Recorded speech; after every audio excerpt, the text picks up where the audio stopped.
Welcome to the second of these talks, Pharmacopoeia Part 1, Pharmakon. Okay, we have this Greek word, this signifier pharmakon. Its etymology is unclear and rather contested. It's been connected via its root phar to pharos, plough, and pharynx, throat. In addition, it's been linked to the Proto-Indo-European prayer to cut, pierce, scrape, pointing to a medicinal plant as something cut off or dug up. We also have the Latin ferio, hit, cut, strike. There is more that could be said here, and all of this isn't insignificant, as we will see. Pharmakon can signify medication, and it can signify poison, which you may well already know. It's been discussed more than once. Maybe as a concept it's become a bit hackneyed, a bit shop-worn, but anyway, it's useful. Maybe more than that, it's necessary for the route we're going to be taking. Pharmakon can also signify spell and lucky charm, suggestive perhaps of the magic of how medications work, the sense of mystery and the unknown attached to the work of them in the past, and, as I outlined last time, still now. This dual quality, beneficial and poisonous, is present and prevalent in medications beyond psychotropics. We know this. You can take almost any medication and it's there. It casts its shadow. And psychotropic medications so often very clearly display this double quality. Indeed, we could say that with contemporary psychotropics, their negative effects are perhaps better documented and possess a higher profile than their benefits. They're often what gets discussed far more.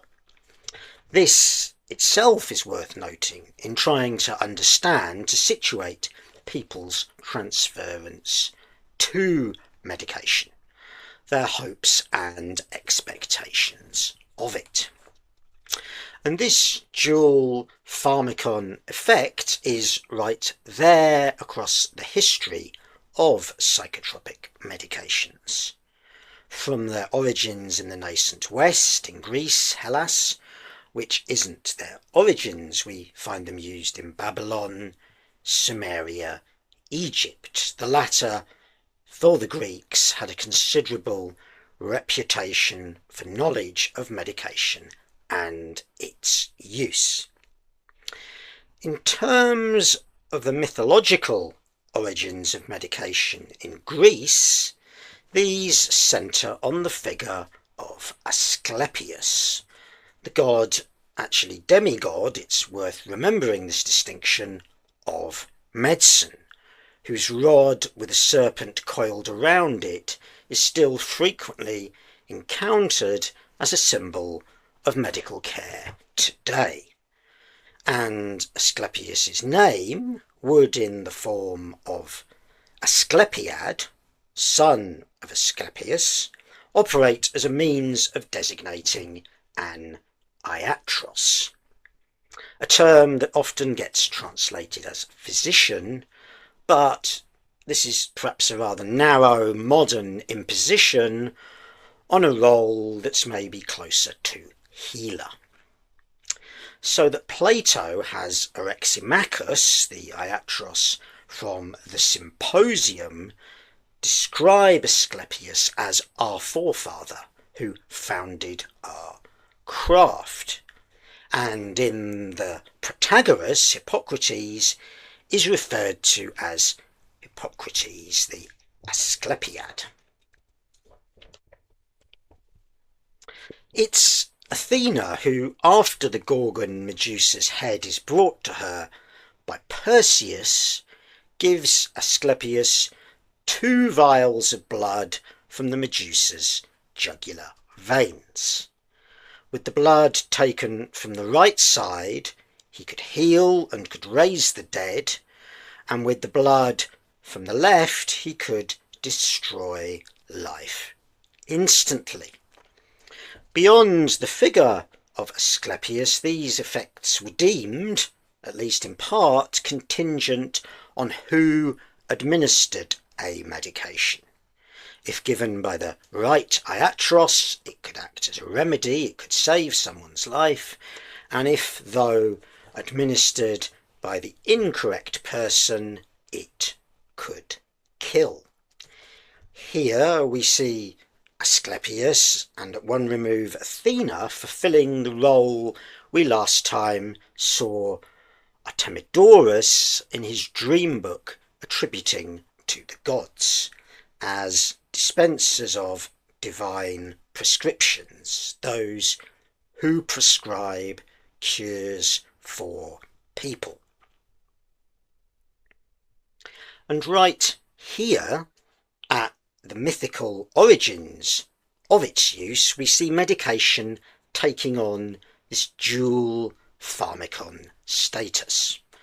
No doubt, given what we know of the function of myths, presenting an attempt to account for the oppositional or contradictory nature of medication as able to both harm and heal. As Levi-Strauss notes in The Structural Study of Myth, mythical thought always progresses from the awareness of oppositions towards their resolution. How this situation is resolved is something we'll be coming to, but the answer is there in what I've already said. I hope I don't need to point to the significance of myths in the context of the field of psychoanalysis, but as Lacan will state in 1961, when one arrives at a certain terminus regarding what can be obtained at the level of episteme or knowledge, myth is necessary in order to go further. And here, as well, we have the Medusa's head. We will certainly be returning to this.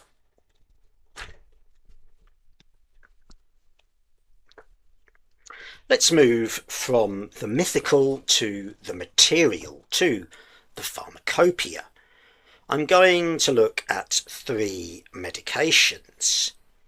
As a means of opening up the field, we're going to be exploring and providing reference points that'll help orientate us as we proceed, as well as a sense of historical depth that allow us to understand a little better the relation historically of medications to the real and to suffering, and so be able to better situate the situation we face today. So, firstly, Hellebore. When we speak of the use of Hellebore in ancient Greece, it's not always clear from the sources which of the 2 principally used varieties, black and white Hellebore, are being discussed, or whether indeed related Helleborus species are being referred to. So, with an awareness of this, we can use Hellebore to designate the range in varieties of this plant. This seems the sensible thing to do. What is clear is that the use of Hellebore in its varieties as a psychotropic was not just widespread but high profile in ancient Greece and beyond. Hellebore was noted for its potency and its powerful psychoactive effects, along with the dangers of its highly toxic alkaloids, and we find it being used in a medical context for its capacities as a purgative, a sedative, a eupholant, and to produce states of altered consciousness and hallucinations.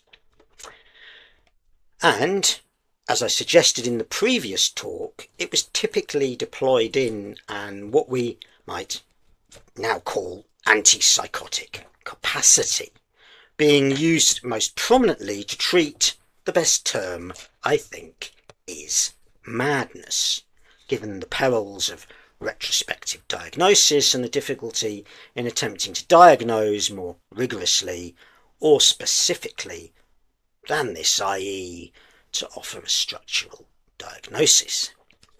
Indeed, Hellebore was so widely used in Greece and beyond that the term Helleborized was taken up to indicate someone who had suffered from madness, been treated with the plant, and had returned to his or her previous or normal state of mind. This early instance of a form of nomination deriving from a medication is worth retaining as we move forward.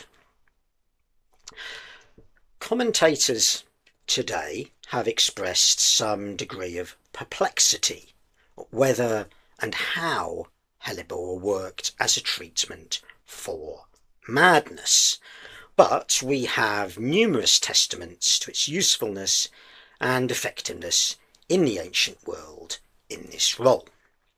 So, what did it do? How was it effective? How can we make sense of this?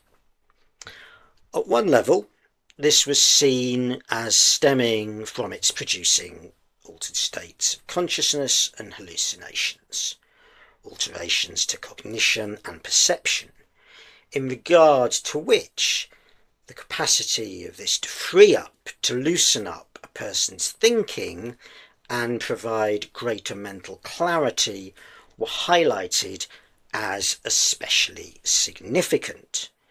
This is noted by Epictetus, the 1st and 2nd century Stoic, in Book 2 of his Discourses, in which he discusses the question of whether a person should stick to their decisions, taking the example of a friend who has decided, for no reason, to starve himself to death. Epictetus attempts to reason with him, to which the friend retorts defiantly, "I have decided," to which Epictetus replies, "So have the madmen. But the more firmly they persist in false judgments, the more Hellebore they require." The more firmly they persist in false judgments, what we might call delusions, delusional thinking. The status of Hellebore as a treatment for which is clear here. We can also point to the shock impact of a substance of Hellebore's potency on the patient's psyche and body. As we know, there's a long history of deliberately using this procedure via convulsive therapies and electrotherapies that stretches back well prior to the 20th century, when they perhaps achieved most notoriety. In regard to which, we should be alive to the way in which such treatments might scare a patient into altering their presentation, i.e. maybe keeping quiet about their delusions and hallucinations and attempting to appear more normal as a way of avoiding having to re-experience this treatment. I don't want to have to take the Hellebore again. It was awful, it nearly killed me, so I'm going to shut up. In a contemporary context, we can find this in instances of schizophrenia, say, in which the subject alters their presentation as a way of attempting to get their medication reduced or not increased.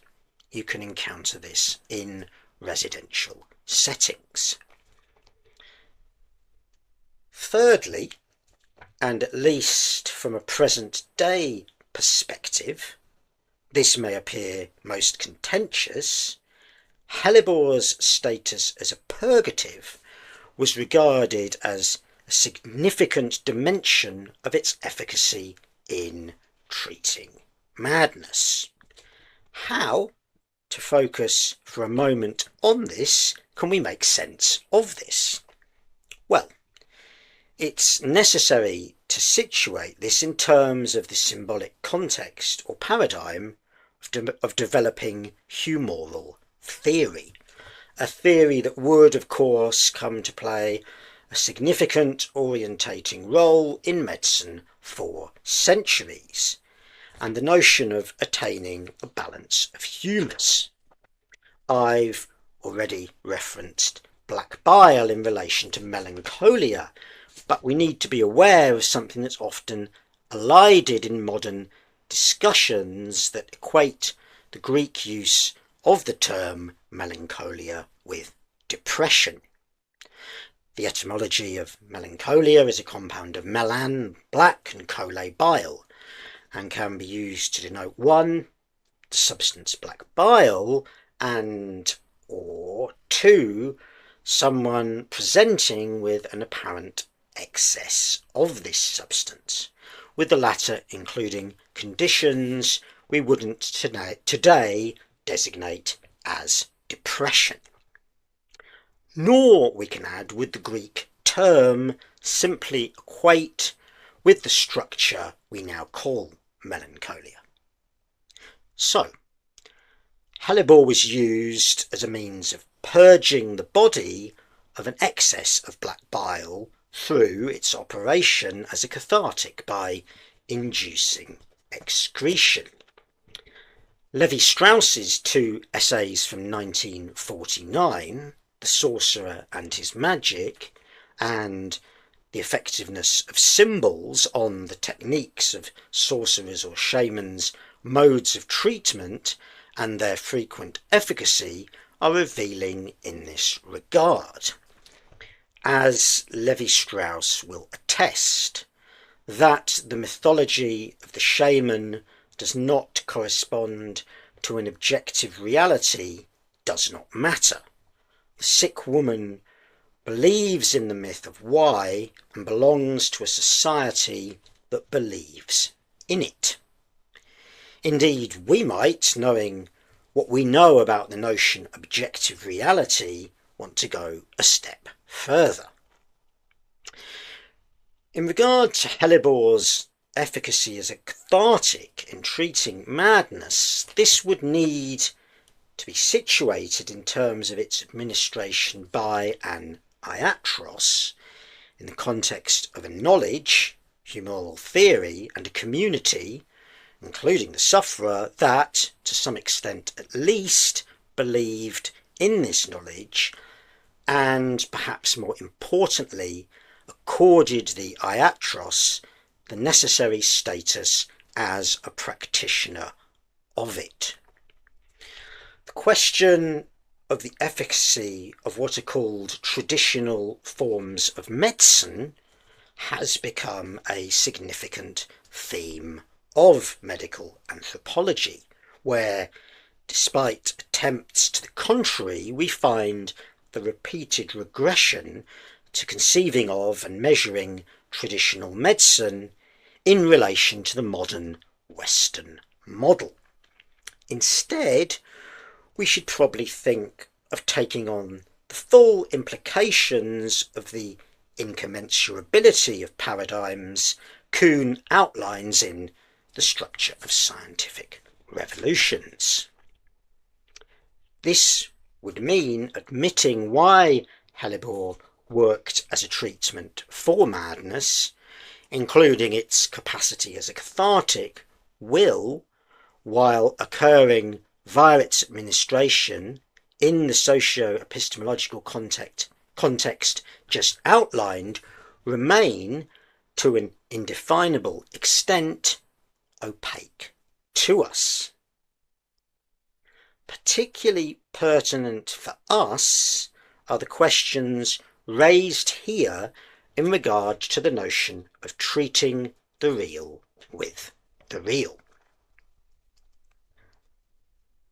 Here, the real of medication acts upon the real of the patient primar, altering this primar to double prime R.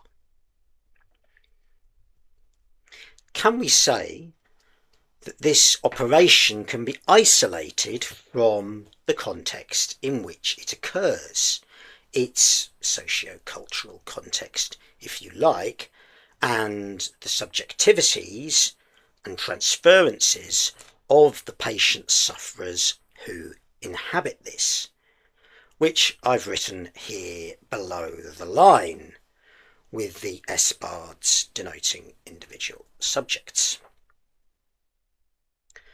For chemical imbalance thesis, it's because you have a chemical imbalance in your brain, no more questions asked, suggests or rather asserts that yes, indeed, this operation can be isolated from that which appears below the line, which is rendered essentially redundant. This is biological psychiatry's fantasy. Science is always bound to fantasy, isn't it? And the direction contemporary psychiatry has, to varying extents taken, that the real can be separated from the subject, that the patient becomes a real without a subject. At the opposite of this, we find the emphasis placed upon the socio-cultural setting as determinative in the treatment of psychic suffering, including, to our eyes at least, the efficacy of Hellebore as purgative. We can speak of a spectrum here, one that can help to orientate us as we move forward. And it is the case that we can encounter people for whom taking a psychotropic has seemingly by itself proved successful, has brought significant benefits. And it could be argued that with an antipsychotic, say, at least in terms of its numbing, tranquilizing effects, that yes, these effects aren't particularly context specific. Although we might well want to question what benefits the patient has received overall from the medication. But, as we know, it's very often the case that when medications appear beneficial, this has occurred in the context not of the isolated taking of a medication, but as part of a broader range of treatment strategies, with the reliance solely on medication very often producing limited results. We should bear in mind that Hellebore is unlikely to have been administered by itself. Within the Greek world, we find a network of Asclepiae, temples to Asclepius, that operated as comprehensive treatment centres, where sufferers might access hydrotherapy, logotherapy, prayer, incubatio, including dream interpretation, supervision of their diet, and techniques and practices of relaxation. Hellebore constituted just one component of this treatment regimen. What the cathartic action of Hellebore also raises, though, is the question of castration. I will leave this point waiting for now. What then of its negative effects? Yes, Hellebore possessed a lethal toxicity with poisonous alkaloids that could produce a great variety of adverse effects, including seizures and death, with some iatroi refusing to use it because of this. A resonant example of this comes during the siege of Kira in 585 BC, during the First Sacred War, where it was used by the Amphictyonic League, which included Athens, to poison the city's water supply. The defenders were subsequently so weakened by diarrhoea that they were unable to defend the city from assault. Hellebore's pharmaconic status then is clear. At once a high-profile psychotropic and an agent of chemical warfare.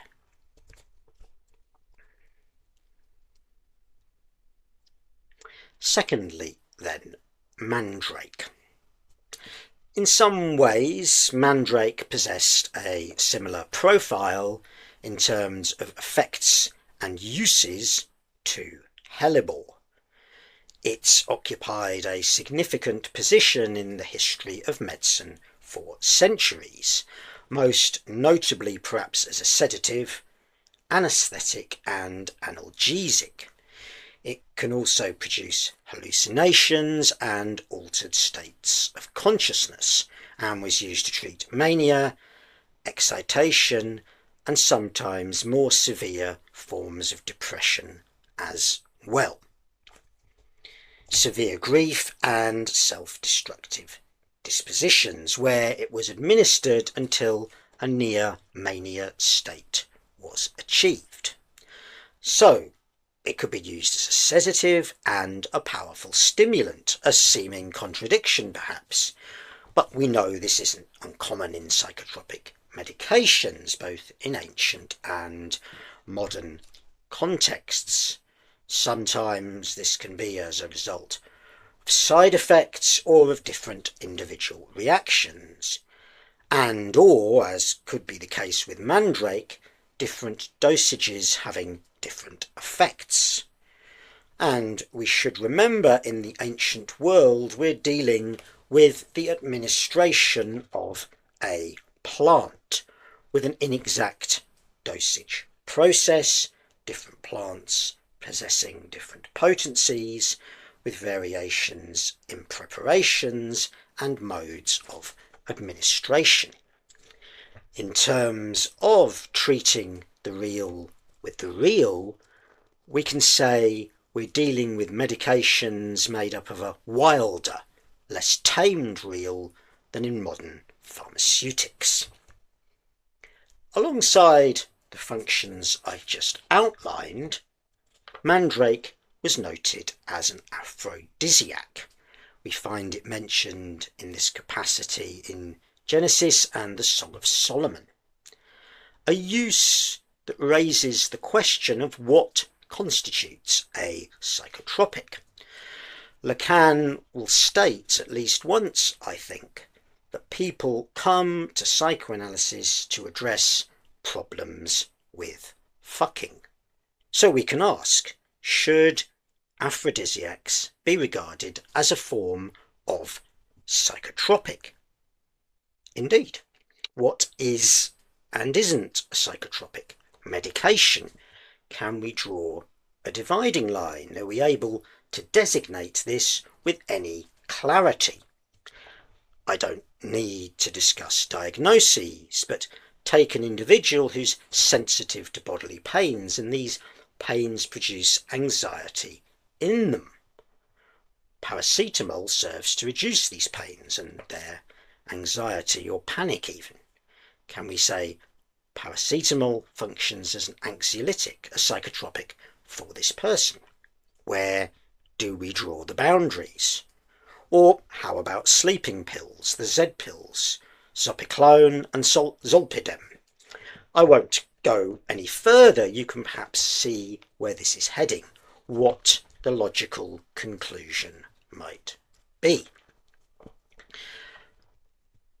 Mandrake was known for its exaggerated male and female roots, with Pythagoras, the wild one who probably didn't come up with the theorem, calling it anthropomorphon, human figure, since its roots consist of two legs similar to those of a human figure.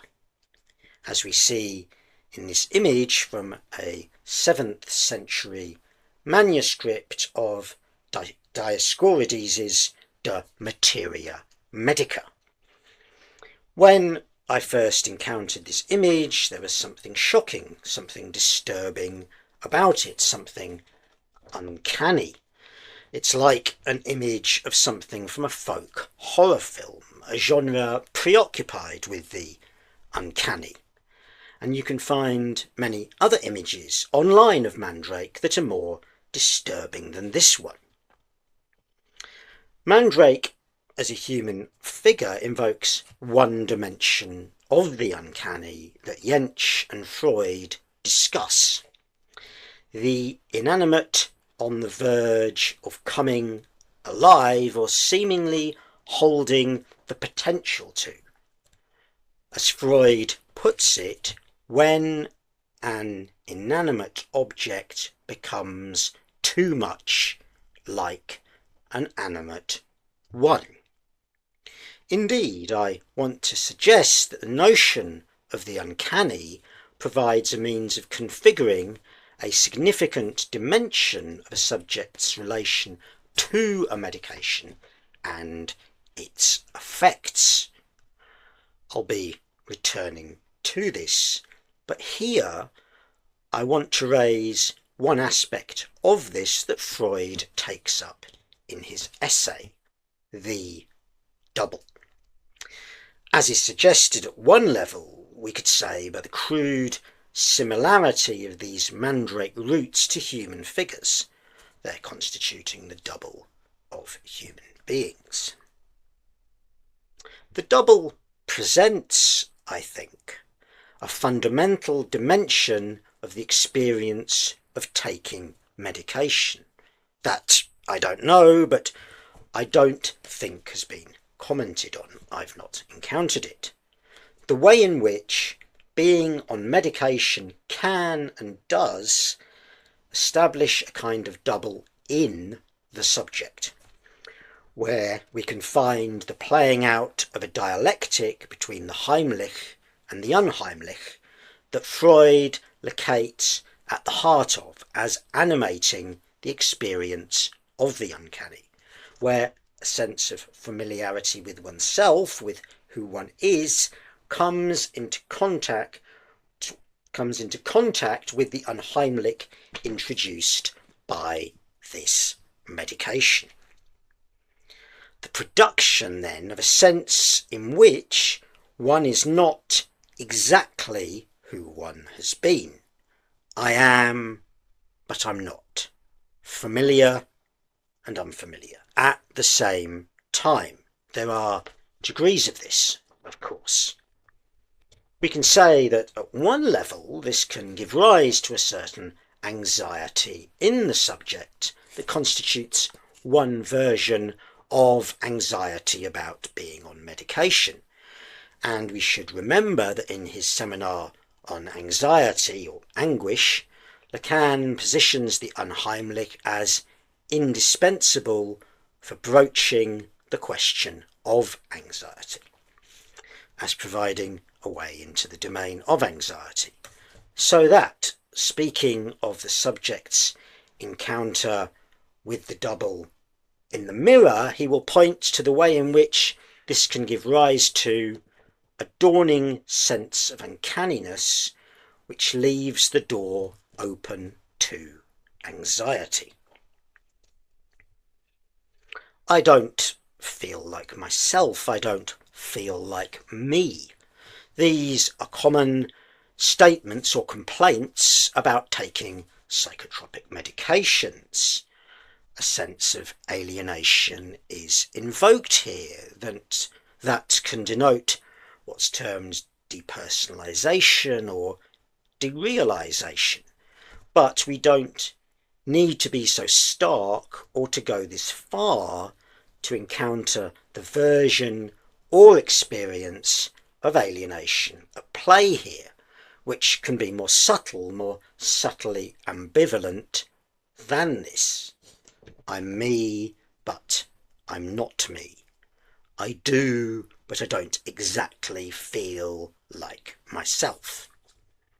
As I say, I'm not simply talking about an overt experience of desubjectivization, but something less definite and perhaps coming and going, more in and out than this.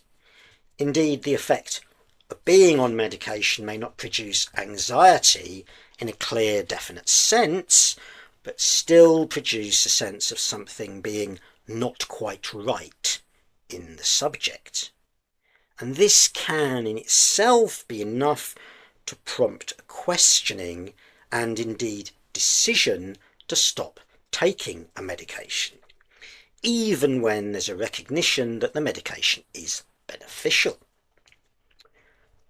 But this sense of doubling can also be welcomed. Alienation isn't always experienced as a bad thing.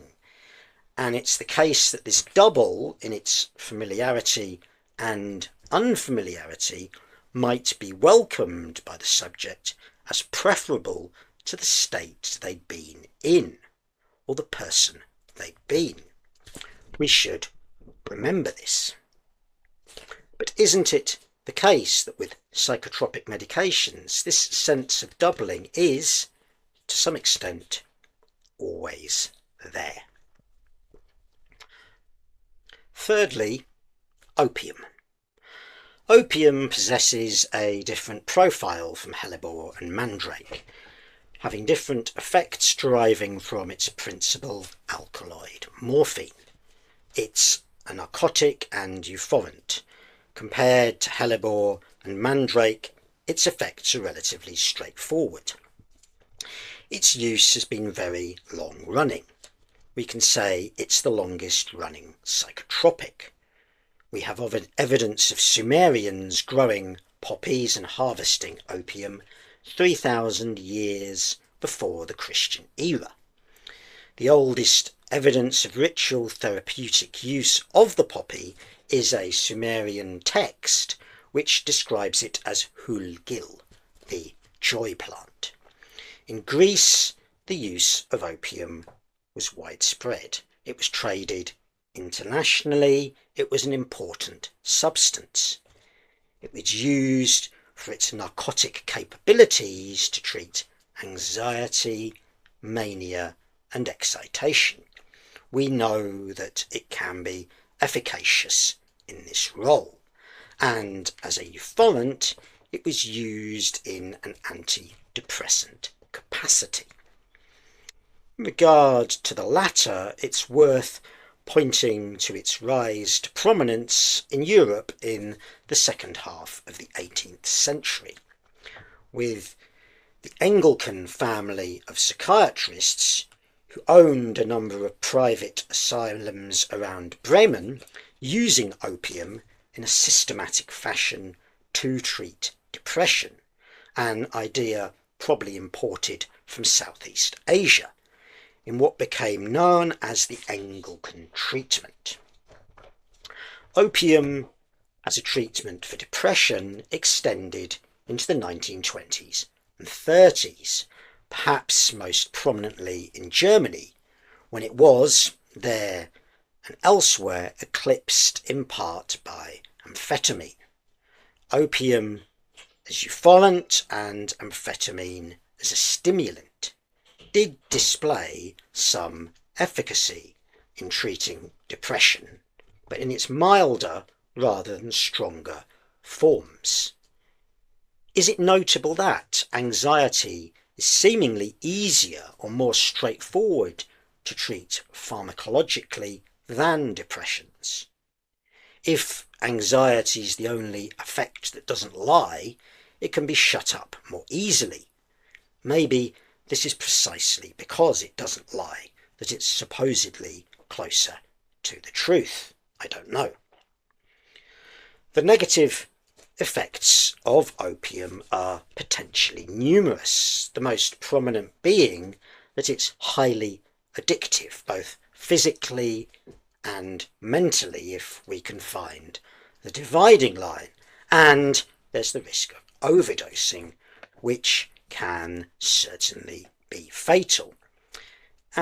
We should remember that doses from pure plant material, the wilder real again, are generally hard to regulate. As Gabriel Fallopius, the 16th century physician, lamented, if soporifics are weak, they do not help.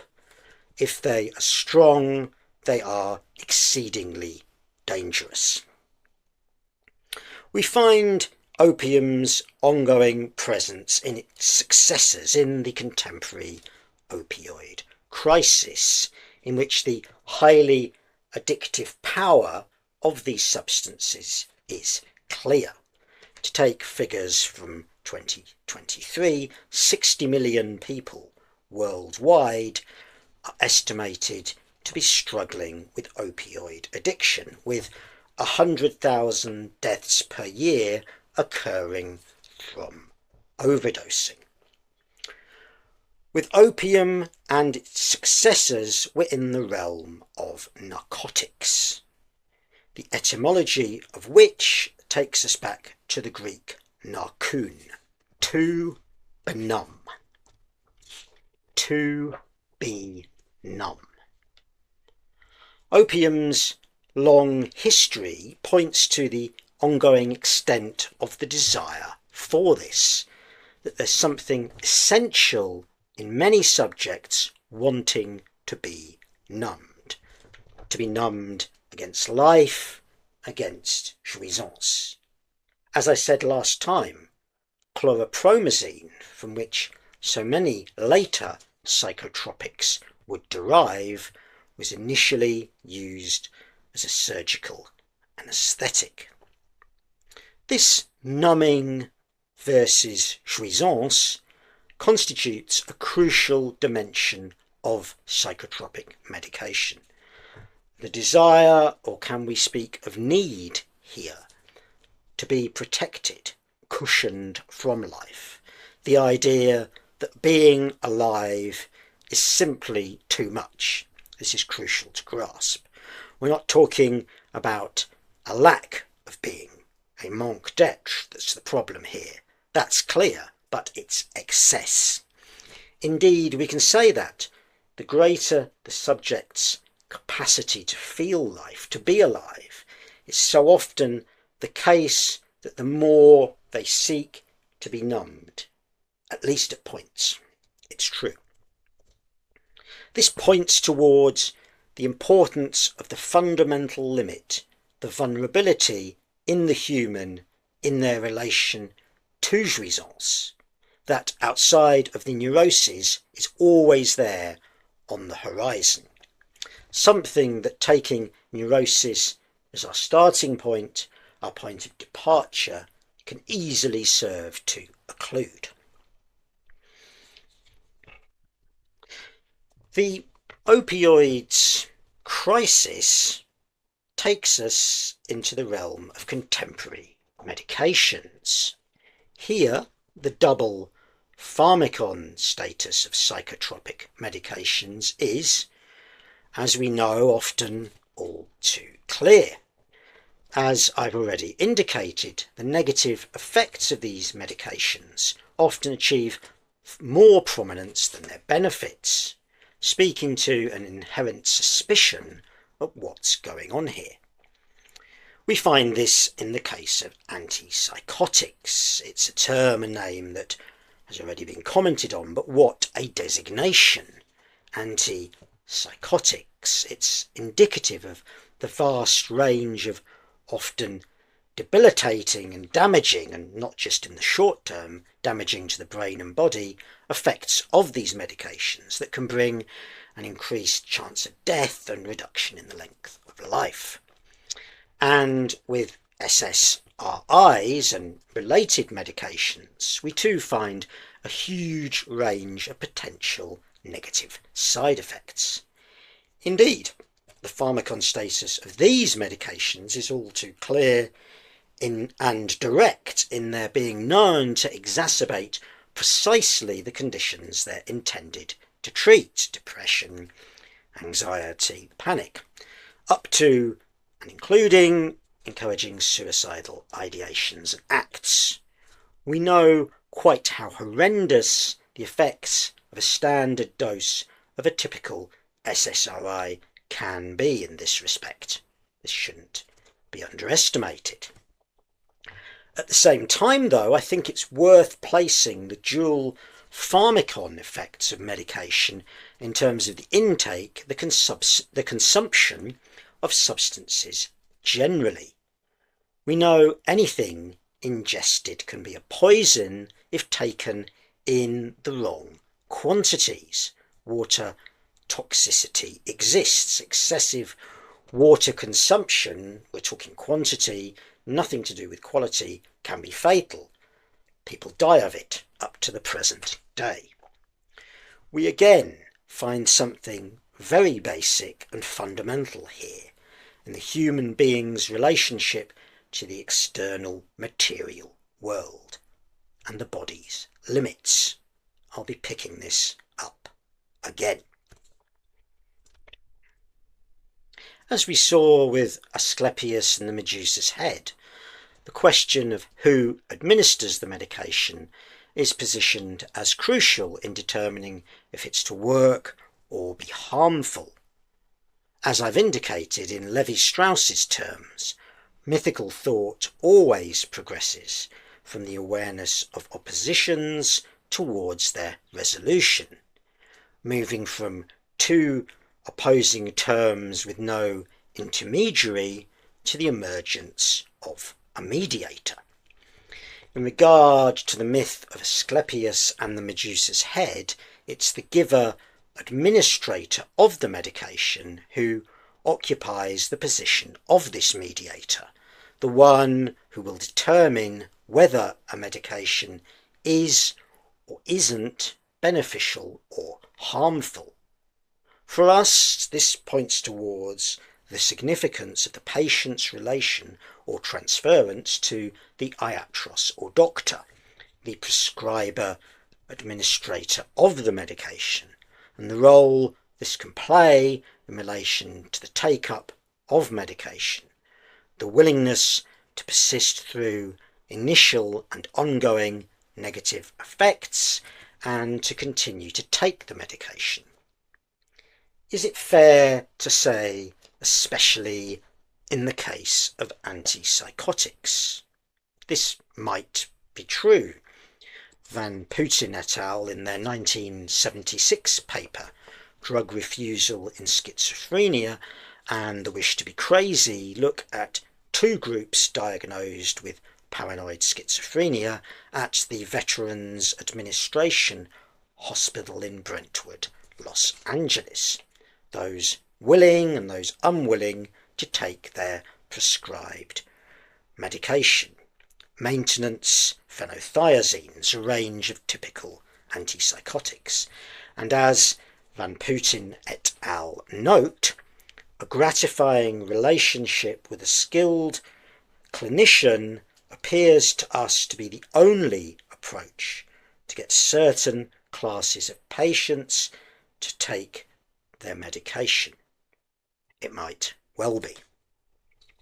Homer will declare the iatros as being an extraordinary heroic figure, possessing a value equal to many men, and he's been described as designating the iatros as always male, which I'm not sure he actually does, but from what we can tell, it's the case that iatroi were nearly always men.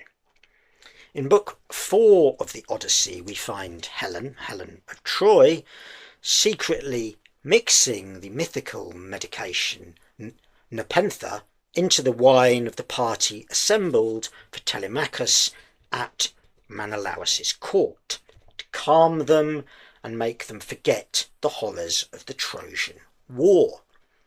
And this works. But despite this, Helen is not an iatros. There's no sense this is what she does regularly, that this is her position. But we do have rare evidence of women as iatroi in Greece.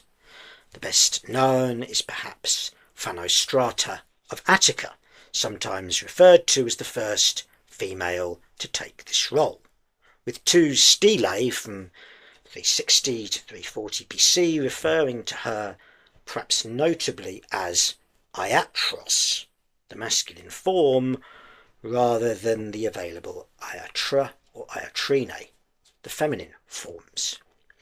We have as well the pre-Olympian, pre-Hellenic chthonic goddess Hecate, who was closely associated with plant lore and the concoction of medicines and poisons.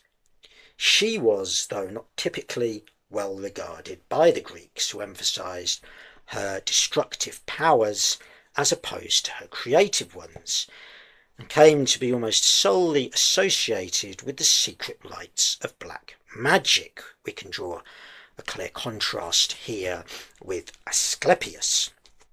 Indeed, Euripides' Medea will invoke Hecate as the mistress whom I revere above all gods, when she resolves to kill, to poison Jason, his father Creon, and his new flame Glauce.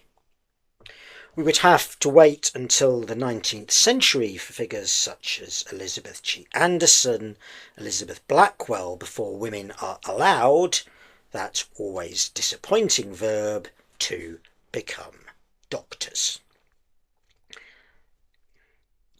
Why am I drawing attention to this, the conception of the iatros, and indeed later physicians as male? Well, we find the figure of Asclepius, the original iatros and administrator of medication, designated, as we've seen, the father of the iatroi, who were named Asclepiadae, his sons.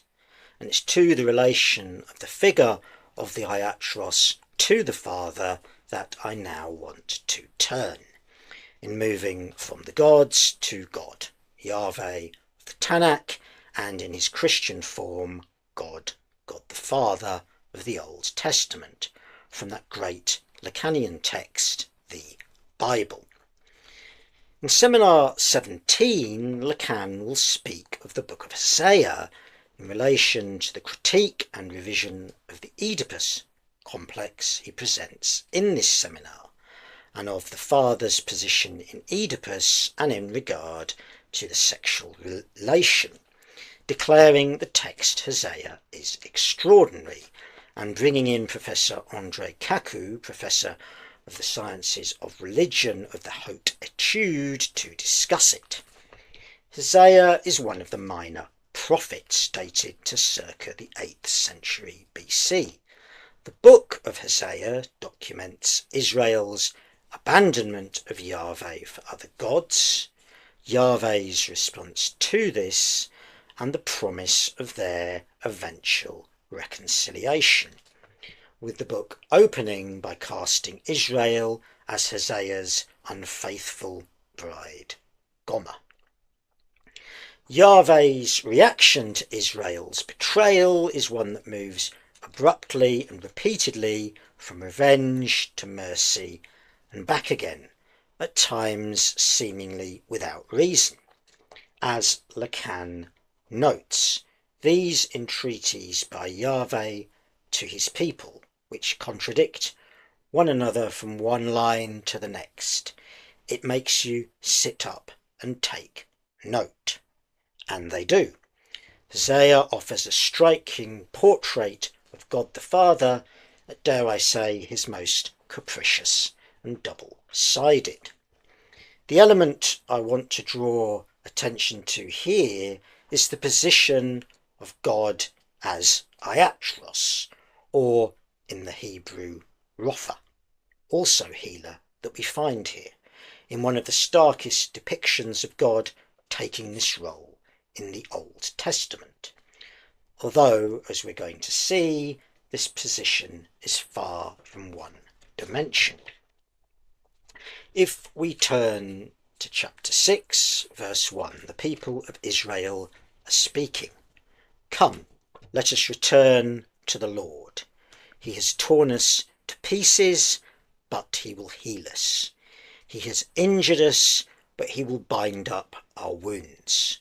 Here, God is both aggressor and then, let me emphasize this, in response to this, the one who heals the wounds he has caused.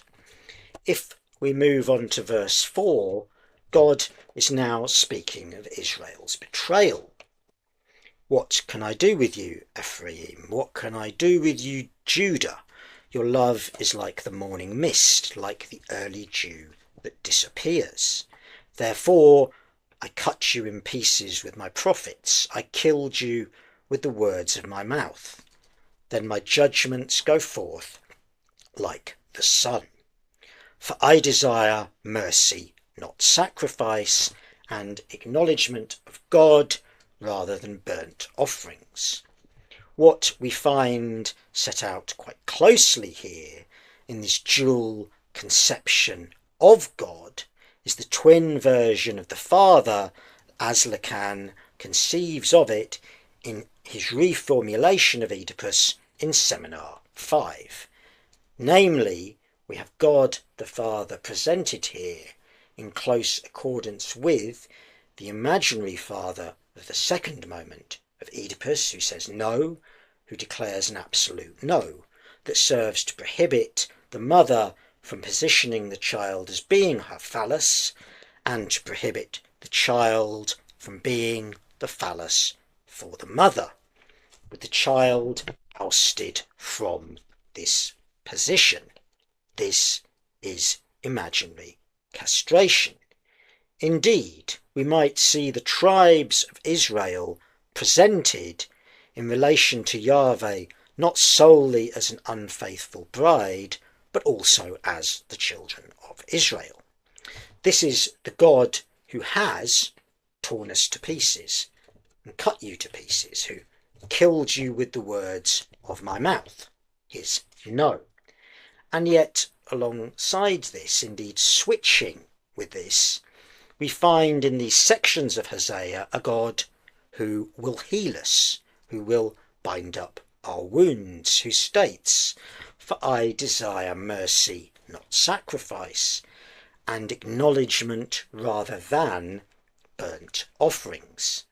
This God is a figure who, we can see, is closely aligned with the figure of the third moment of Oedipus, who desires mercy or love. I think we can use this term.